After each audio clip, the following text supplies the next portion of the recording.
वो जालिम आदमी पावरफुल था, कहता है मुझसे पैसे मांग रहा है।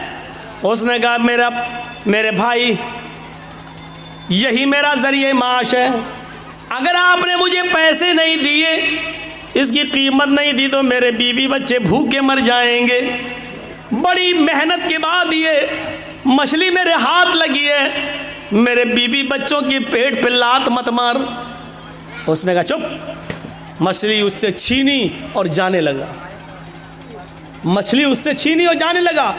ये आदमी भी जानता था कि मछली मेरी बड़ी मेहनत की कमाई है, अगर ये मछली ले गया तो दूसरी मछली इतनी जल्दी मेरे हाथ नहीं लगेगी। शाम हो चुकी है, मेरे बीवी बच्चे क्या खाएंगे? ये तो कीमत इसकी मिल जाए, या मछली ही हम काट के बना के अपने घर में बीवी बच्चों को खिला लें। ये उसको पकड़ता है, मेरे भाई मछली मुझे दे दे या कीमत दे दे। उसने उसका हाथ झटक दिया, हट चल, और फिर आगे बढ़ा। इसने मछली पकड़ ली, मेरे भाई या तो मछली दे दे या उसकी कीमत। उसने फिर झटका, इसने उसका हाथ पकड़ लिया। अल्लाह के बंदे, एक गरीब आदमी के ऊपर रहम कर। उसने हाथ पकड़ा, ये उसका हाथ छुड़ाने लगा, इसने उसके हाथ को मुंह में रख लिया। मछली वाले ने, गरीब आदमी ने मुंह में रख लिया ऐसे, और उसके अंगूठे में काट लिया ऐसे, हल्का सा काटा, ऐसे काटा। लेकिन ये ताकतवर आदमी था जो छीन रहा था, उसने एक लात मारी और छीन ली और मछली लेके चला गया। ये आदमी अपने घर आया, अपने दोस्तों को बुलाया, पार्टी करता है, मछली काटी जाती है और पार्टी की जाती है। यार दोस्तों ने मिलकर मछली खाई। रात में जब बिस्तर पे सोने के लिए जाता है, सुनो आए लोगों, तुमसे मोहब्बत का एक रिश्ता रहा है लाल बथानी वालों, गौर से सुनो। रात में जब बिस्तर पे सोने के लिए जाता है तो इसके अंगूठे में दर्द शुरू होता है। इसने कपड़ा अपना लपेटा, लेकिन दर्द में इजाफा होता चला गया। पूरी रात करवटों से गुजरती गई, इसको नींद नहीं आई। लेकिन रात की तारीकी में जाए तो कहाँ जाए?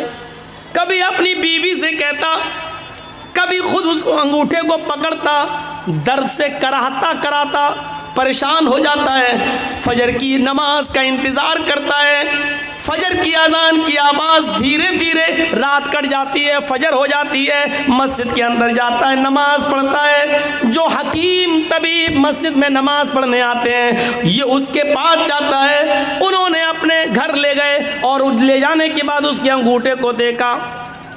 उस ज़माने में कुछ लेप वेप लगाया जाता था, लेप वेप लगाया गया, लेकिन दर्द में इजाफा नहीं, इजाफा ही होता गया। 4-5 दिन ऐसे ही गुजर जाते हैं, दर्द में कमी नहीं होती। इसने अंगूठा फिर दोबारा दिखाया, अपने उससे भी बड़े तबीब को दिखाया। उसने कहा ये अंगूठा में इन्फेक्शन फैल गया है, जहर फैल रहा है, ये अंगूठा तुम्हारा सड़ चुका है, इस अंगूठे को यहाँ से काट दो। अगर तुमने इस अंगूठे को नहीं कटाया तो ये जहर तुम्हारे पूरे हाथ में फैल जाएगा। कोई रास्ता नहीं था। 5-6-10 दिन के अंदर अंदर ये तैयार हो जाता है कि चलो अंगूठा ही कटवा दो, कम से कम हाथ तो बच जाएगा। फिर उसने उस अंगूठे को कटवा दिया। 1 महीना 2 महीना कट गया, लेकिन उसका कुछ अंसुर बाकी रह गया था। उसने धीरे धीरे धीरे धीरे पूरे पंजे को ख़राब कर दिया। फिर दर्द बढ़ने लगा। 3-4 महीने के अंदर अंदर पूरा का पूरा हाथ का पंजा सड़ गया।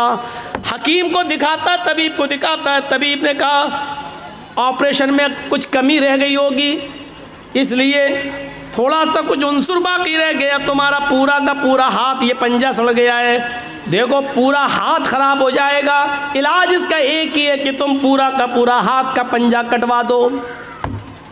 पूरा हाथ का पंजा कटवा दिया गया।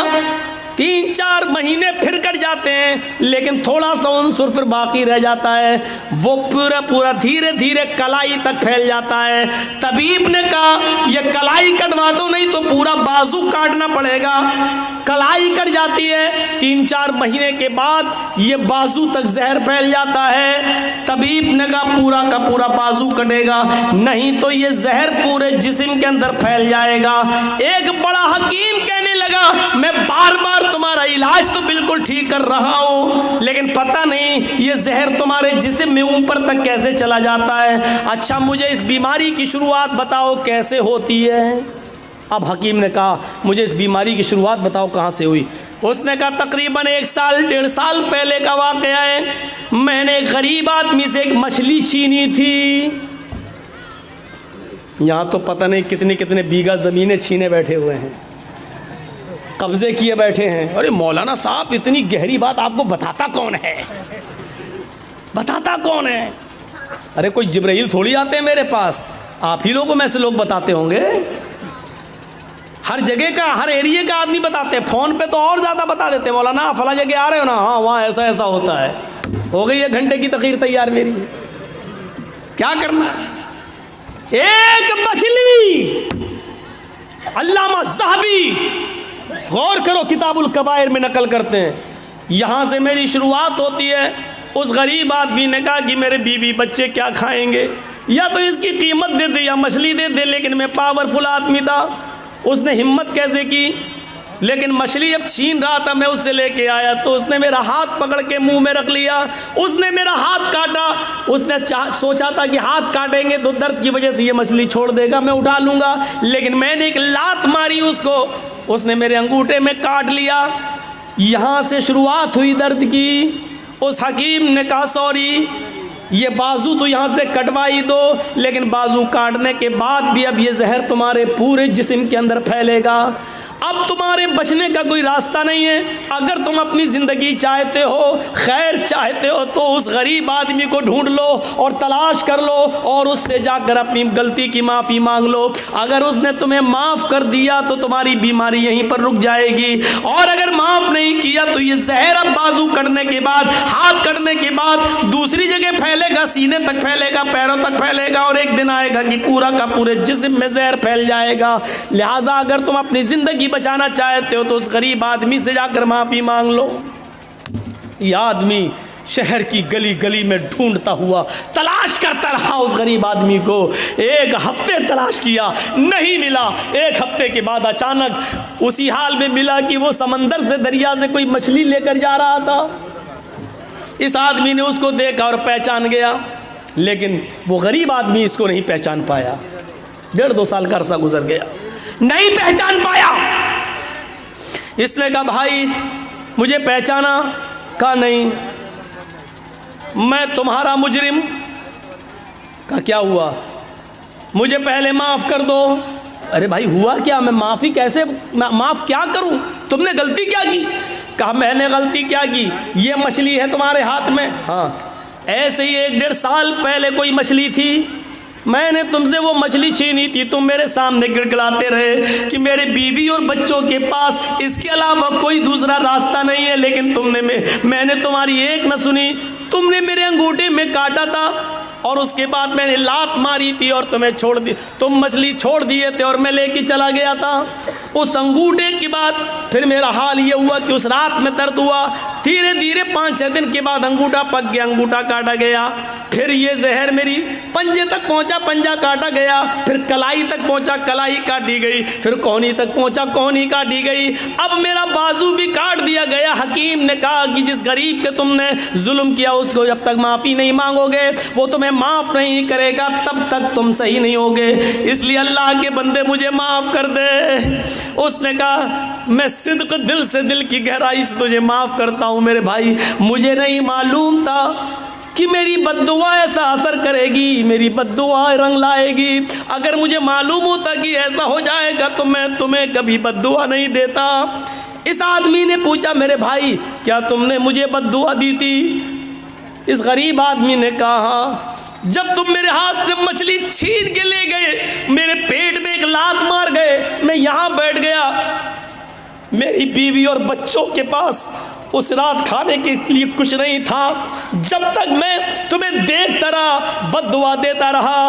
आय अल्लाह, इस इंसान ने मेरी बीवी और मेरे बच्चों के पेट पे लात मारी है। हाय अल्लाह, इसको ऐसी सज़ा दे जो दुनिया के लिए निशान इबरत बन जाए, ऐसी सज़ा दे जो दुनिया वालों के लिए मकाम इबरत बन जाए। मेरे भाई, मुझे क्या मालूम था, उस दिन तो गुस्से में निकल गई, लेकिन मुझे मालूम नहीं था कि अल्लाह रब्बुल आलमीन कबूल कर लेगा। सुनो, ये होती है मजलूम की बद्दुआ का असर।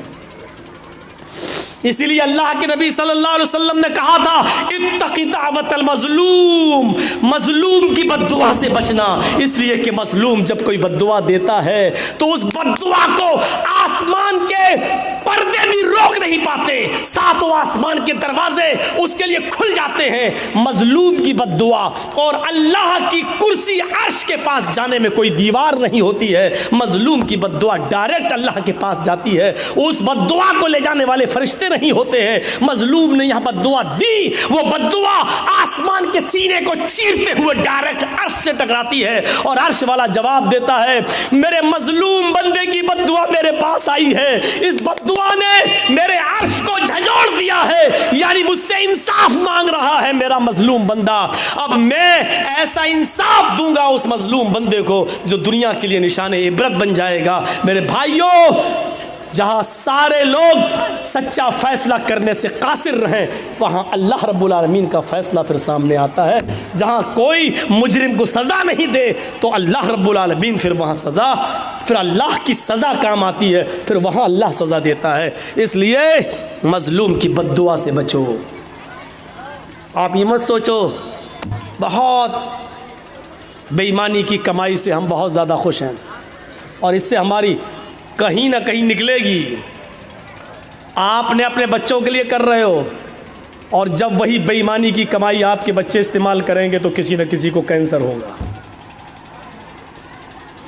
किसी न किसी की किडनी फेल हो जाएगी, कहीं ना कहीं तो अल्लाह उसको वसूल करेगा, किसी न किसी शक्ल में करेगा।